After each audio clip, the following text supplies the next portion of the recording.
اگر پوری رات محافل ہو رہی ہیں،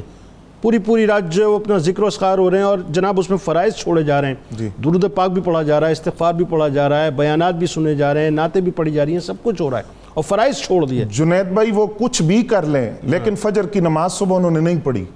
یا باقی نمازیں وہ نہیں پڑھتے تو یقین جانیں کہ یہ جو نفل یا مستحبات ہیں یا یہ جو کام ہے یہ فقط ان کا ایک اس کو نمود و نمائش سمجھا جائے گا، کیونکہ سب سے پہلے فرض ہے۔ اور نماز کا معاملہ حضرت ابو درداء رضی اللہ تعالیٰ عنہ کو نبی علیہ السلام نے فرمایا، وہ خود فرماتے ہیں کہ مجھے میرے خلیل نے وصیت کی، فرمایا کہ ایک پہلی بات اللہ کے ساتھ شریک نہ ٹھہرانا، چاہے تمہارے جسم کے ٹکڑے کر دیے جائیں یا آگ میں جلا دیا جائے۔ دوسری بات نبی علیہ السلام نے فرمائی، اے ابو درداء نماز نہ چھوڑنا، فرض نہ چھوڑنا، کیونکہ جو بندہ فرض چھوڑ دیتا ہے وہ اللہ کے ذمے سے نکل جاتا ہے۔ اللہ تو اس لیے پھر دوسری وعید آپ دیکھیے کہ یہ جو محفل کروانے والے لوگ ہیں، خدا را اس بات کو سمجھے، نبی علیہ السلام نے حضرت ابو ہریرہ رضی اللہ تعالیٰ عنہ راوی ہیں، سرکار نے فرمایا میرا دل یہ چاہتا ہے میں لکڑیاں اکٹھی کروں، نماز کے لیے کہوں، اذان دی جائے اور کسی سے کہوں وہ نماز کی امامت کروائے، اور میں جا کر ان لوگوں کے گھروں کو آگ لگا دوں جو نماز پڑھنے کے لیے مسجد میں نہیں آتے۔ ہو سکتا ہے گھر میں نماز پڑھتے ہوں لیکن مسجد میں نہیں آتے، تو ان لوگوں کے گھروں کو آگ لگا دوں کہ جو فرائض کی طرف توجہ نہیں کرتے۔ یہی حال روزے کا ہے کہ ایک بندے کے رمضان کے روزے رہتے ہیں، اب وہ سارا سال بھی نفلی روزے کی نیت کر کے نفلی روزے رکھتا رہے،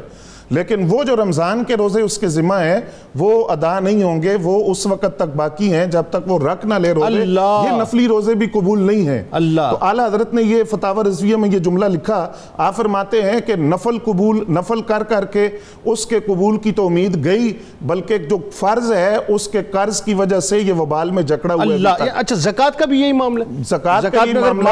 یہ معاملہ ہے، تمام معاملات اسی طرح ہیں۔ اچھا حج کے بارے میں یہ کہ جو میں اگر غلط ہوں تو مجھے کریکٹ کیجئے گا کہ حدیث مبارکہ کا مفہوم ہے کہ جو استطاعت رکھنے کے باوجود بھی حج ادا نہ کرے، وہ یہودی مرے یا نصارہ ہو کے مرے، مجھے اس کی پرواہ نہیں ہے، مطلب میں اس سے بالکل بے پرواہ ہوں، ایسی بات ہے؟ بالکل اسی طرح ہے۔ اور ایک بندہ صاحب حیثیت مالدار ہے، اچھا اس میں ایک بات میں یہ بھی عرض کر دوں، بعض لوگوں کو ہم نے دیکھا ہے وہ عمرے پر عمرہ کرتے ہیں، حج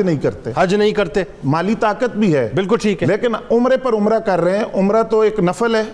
اور حج فرض ہے، اور حج نہیں ادا کرے، تو یہ یاد رکھیں کہ ان کا نفل رکا ہوا ہے، اس کا کوئی ثواب نہیں جب تک کہ وہ فرض ادا نہیں کر لیں گے۔ فرض کی اہمیت جو ہے وہ اپنی جگہ موجود ہے، اور نبی اکرم صلی اللہ علیہ وسلم نے یہی بات سمجھائی، اور حضرت فاروق اعظم رضی اللہ تعالیٰ عنہ کو جو وصیت کی گئی اس میں یہ بڑی قابل توجہ بات ہے کہ جو کام جس وقت پر فرض کیا گیا ہے اس وقت پر اس فرض کو ادا کرو تو اللہ تعالیٰ اس کو قبول فرمائے گا۔ اچھا اس میں ایک بات اور بتائیے ساتھ کہ اگر فرض کیجئے کہ ایک شخص ہے وہ یہ کہتا ہے جی میں بھی اپنا مکان بنا لوں، ذرا اس کی رینوویشن ہو رہی ہے، پھر سامنے بچی کی شادی آ گئی، ذرا میں یہ نمٹا لوں، ذرا بچے کا ایڈمیشن ہے وہ نمٹا لوں، پھر حج کر لوں گا میں، وہ کہ اس کے پاس ہو سکتا ہے شاید پیسے بھی ہوں اور ہو سکتا ہے نہ بھی ہوں، تو دونوں صورتوں میں کیا کرے گا وہ؟ یعنی کوتاہی تو ہو رہی ہے۔ جنید بھائی سب سے پہلی بات تو یہ ہے کہ جو ہماری زندگی ہے ہم اگلی سانس کی بھی گارنٹی نہیں دے سکتے، بات صحیح ہے،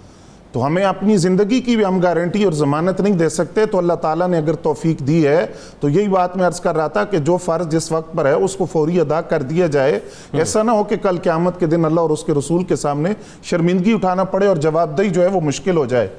اور یہ بات جو بالکل ایک قاعدہ اور اصول مل گیا کہ وہ اللہ کے ذمے سے اپنے آپ کو نکال دیتا ہے، جو بندہ فرائض کی طرف توجہ نہیں کرتا وہ لاکھوں نیکیاں بھی کرے تو جب تک فرائض ادا نہیں کرے گا وہ ایک نیکی بھی اس کو فائدہ دینے والی نہیں۔